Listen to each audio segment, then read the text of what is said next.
2008, I lost everything. My house, my spouse, my car, and my business. Even worse, I lost my confidence. Everything I had built up over 8 years was gone. All the money was gone. My house went into foreclosure. Both of our cars were repossessed. And my business, that myself and 2 business partners had put 18 months of hard work and lots of money into, was gone. By 2009, my wife and I were bankrupt, not just financially, but emotionally. My 7-year marriage ended after having 2 children together.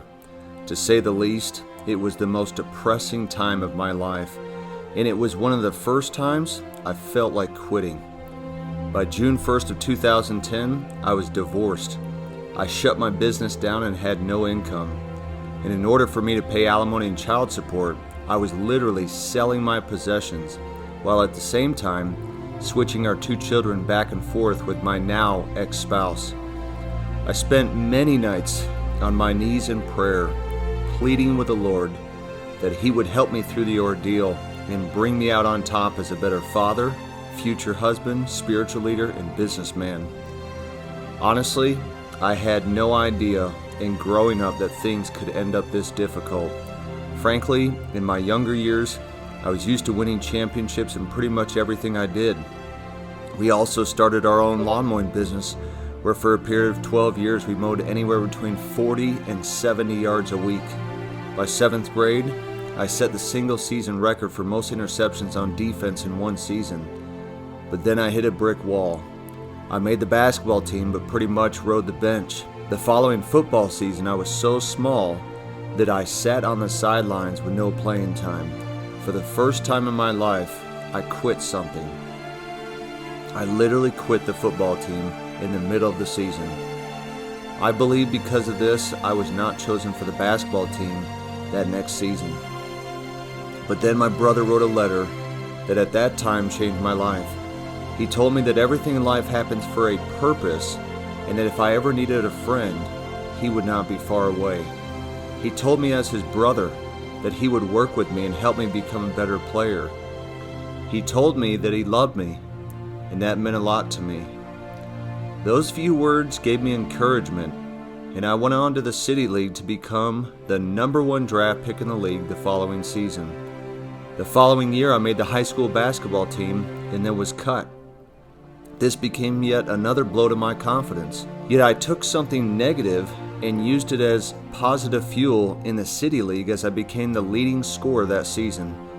Feeling upset, I won the 3-point contest for the city, the high school free throw contest, and 2 different tournament contests. Having been inspired by watching my brother succeed in football, it gave me the motivation to turn my attention to football. It became my focus for the next 3 years, and I became the starting quarterback. On top of that, we then won the city championship in basketball. For a period of 2 years, I turned my attention to serving full-time missionary service, where my life completely changed, and so did my focus. I realized during that time that with God as your partner, there was not anything you could not do. I went on to marry, and we had 2 children. After having been a top salesperson for 2 separate publicly traded companies, I started my own business. I was introduced to the School of Hard Knocks after having much success in the beginning. My 2 business partners went another direction separately, and it left me alone. At this point, I was ticked off for greatness, but it was too late. My marriage was coming to an end, and right as everything had picked up, everything came crumbling down. I decided to take what was the biggest setback of my life and turn it into a major comeback. Fast forward 5 years, I'd become a master distributor, a 2-time distributor of the year, a top retailer, top recruiter, and had won every major award given in the company. I had built a team of 700,000 customers in a period of 5 years and had done $280 million in sales. During this time, I also met my wife Jamie, who became my best friend and eventually my spouse. Between us, we have 6 children. It's true, your test does become your testimony. Frankly, I would not have achieved the levels of success in every area if it were not for my wife being a cheerleader by my side, cheering me along the way. Once again, a trial occurred. By 2015, our business was gone.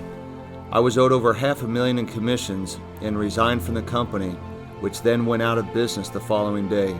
A short time later, a former neighbor approached me about starting a solar company, and I could not turn down the deal. 7 months later, the owners were suing each other, and I did not want to be caught in the middle. So once again, I resigned and went back to network marketing. In my first 90 days, my income shot through the roof like never before, but once again, another trial was on its way. The person who brought me in the company left the company and took nearly 90% of what we had built up.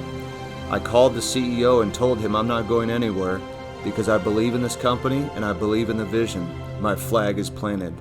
Over the next 4 years, we brought in over 200,000 new customers and did nearly $500 million in sales. During this time, my wife and I bought the home of our dreams and also became debt-free. Our business is thriving more than at any other time in my career.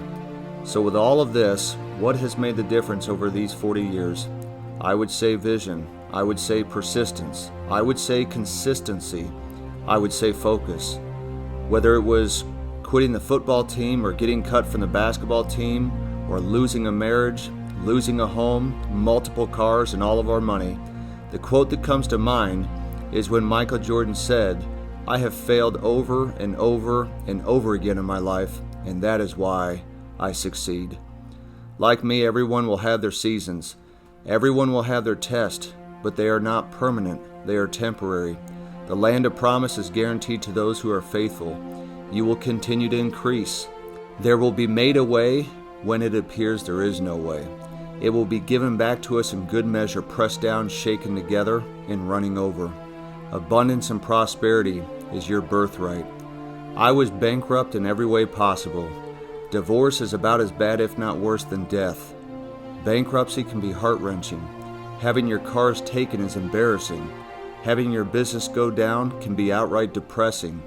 Losing your home through foreclosure can be a strain on your marriage. Yet God can turn it all around. He made my wrongs right. He made a river in the desert and a way in the wilderness. He made me a new person and gave me a new life. In a period of 10 years, I went from bankrupt, divorced with no business, to a life that many dream to have. My belief is that the happiest people on earth are not the ones with the most money, but the ones who are making the most impact and contribution. If the Lord did it for me, He can surely do it for you. I cannot wait to see what the next 40 years holds in store.